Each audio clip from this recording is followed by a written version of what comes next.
ಆದರೆ ನಾವು ಈ ಸುಚಿತ್ರ ಸುಗ್ಗಿ ಮಾಡಬೇಕು ಅಂತ ಒಂದು ತಿಂಗಳು ಒಂದೂವರೆ ತಿಂಗಳ ಹಿಂದೆ ಮೊದಲು ಮಾತಾಡಿಕೊಂಡಾಗ ನಮ್ಮಲ್ಲಿ ಸುಚಿತ್ರ ಸಿನೆ ಅಕಾಡೆಮಿಯಲ್ಲೇ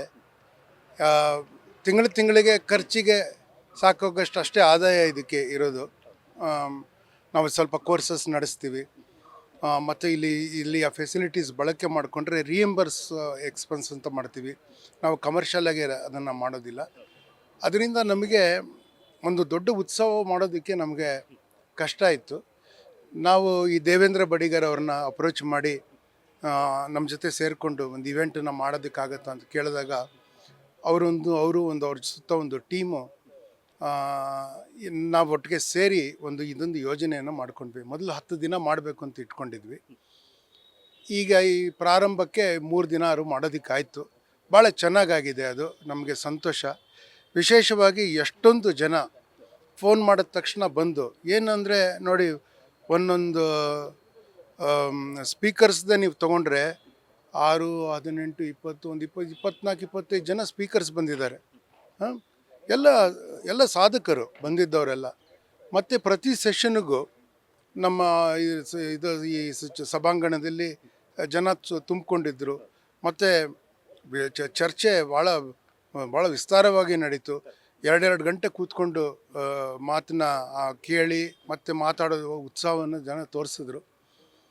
ಇದೆಲ್ಲ ನೋಡಿದಾಗ ಅನಿಸುತ್ತೆ ಇದರ ಅಗತ್ಯ ಇತ್ತು ಅಂತ. ನೀವು ಹೇಳಿದಾಗೆ ನಮಗೊಂದು ಉದ್ದೇಶ ಏನಿತ್ತು ಅಂದರೆ, ಇಲ್ಲಿ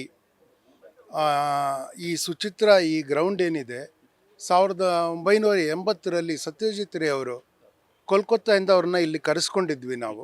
ಅಂದರೆ ನಾನಾಗ ಹುಡುಗ ಆಗಿದ್ದ ಸುಚಿತ್ರನ ಬೆಳೆಸಿದ ರೂವಾರಿಗಳು ಯಾರಿದ್ರು ಅವರೆಲ್ಲ ಇದ್ದರು. ಅವ್ರು ಕರೆಸಿದ್ರು ಅವ್ರನ್ನ. ಅವರು ಬಂದು ಇಲ್ಲೊಂದು ಬಿಲ್ಡಿಂಗು, ಒಂದು ಆರ್ಟ್ ಥಿಯೇಟ್ರ್ ಆಗೋದಕ್ಕೆ ಅವರು ಒಂದು ಬಿಲ್ಡಿಂಗಿನ ಒಂದು ಪ್ಲ್ಯಾನ್ ಏನಿತ್ತು ಅದರ ಅನಾವರಣಗೊಳಿಸಿ ಹೋಗಿದ್ದರು ಅವರು.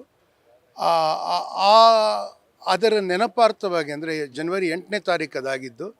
ನಾವು ಜನವರಿ 8ನೇ ತಾರೀಕಿಂದ ಹಿಡಿದು ಮತ್ತು ಸೌರಮಾನ ಒಂದು ಸಂಕ್ರಾಂತಿ ಯಾವುದು ಬರುತ್ತೋ 14ನೇ ತಾರೀಕು ಅಥವಾ 15ನೇ ತಾರೀಕು, ಆ ಗ್ಯಾಪಲ್ಲಿ ನಾವು ಒಂದು 8 ದಿನದ ಉತ್ಸವ ಇಟ್ಕೋಬೇಕು ಅಂತ ನಮಗೆ ಮನಸ್ಸಿತ್ತು.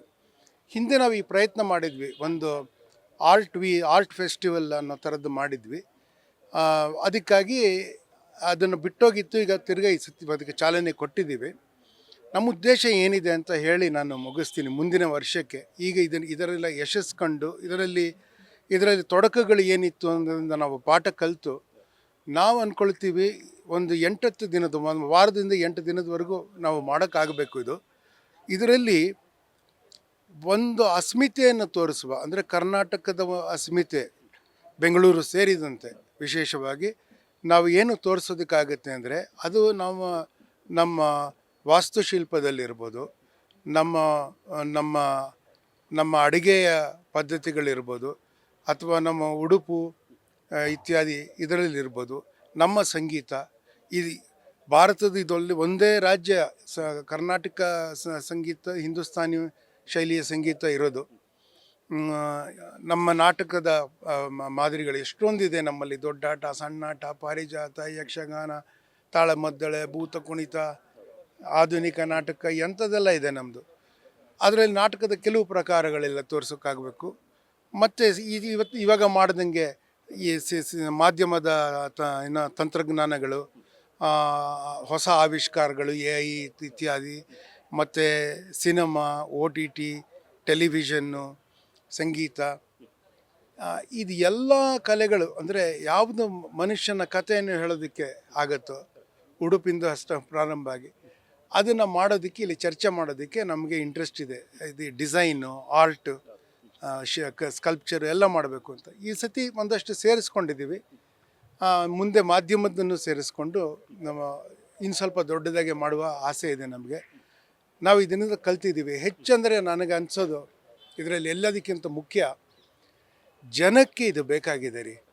ಇಲ್ಲಿ ಜನ, ನೀವು 847 ಟೆಲಿವಿಷನ್ ಚಾನಲಲ್ಲಿ ಇರುತ್ತಲ್ಲ, ಅದಕ್ಕಿಂತ ಹೆಚ್ಚಿನ ಬಯಸ್ತಾರೆ. ಅದು ಇದೆ, ಅದು ಅವ್ರಿಗೂ ಬೇಕು. ಅದನ್ನು ನೋಡ್ತಾರೆ, ಎಷ್ಟು ಅಂತ ನೋಡ್ತಾರೆ. ಅವರು ಸಹಜವಾಗಿ ಅವರಿಗೆ ಸಿಗ್ತಿದ್ದ ಒಂದು ಸುಗಮ ಸಂಗೀತ, ಸಿನಿಮಾ ಗೀತೆಗಳು, ನಾಟಕ, ಸಂಗೀತ ಇದೆಲ್ಲ ಕಳೆದೋಗ್ಬಿಟ್ಟು ಎಲ್ಲವನ್ನೂ ಒಂದು ಟೂ ಡೈಮೆನ್ಷನಲ್ಲಿ ನೋಡಬೇಕು, ಯಾವುದು ನೈಜವಾಗಿ ನೋಡೋದಕ್ಕೆ ಸಾಧ್ಯ ಇಲ್ಲ ಅಂದರೆ ಒಂದು ರೀತಿಯಲ್ಲಿ ನಮ್ಮ ಆತ್ಮವೇ ಕುಗ್ಗತ್ತೆ ಅಂತ ಹೇಳ್ತೀನಿ ನಾನು. ಅದಕ್ಕಾಗಿ ಇದನ್ನು ಮಾಡಿದ್ವಿ. ಜನ ತುಂಬ ಸಹಕರಿಸಿದ್ದಾರೆ. ತುಂಬ ಜನ ವಾಲಂಟಿಯರ್ಸು ಇದಕ್ಕೆ ಸಹಾಯಕ್ಕೆ ಬಂದಿದ್ದಾರೆ. ನಮಗೆ ನಮಗೆ ನ್ಯೂಸ್ ಫಸ್ಟಿನ ತಾಂತ್ರಿಕ ಬೆಂಬಲ ಮತ್ತು ಅವರ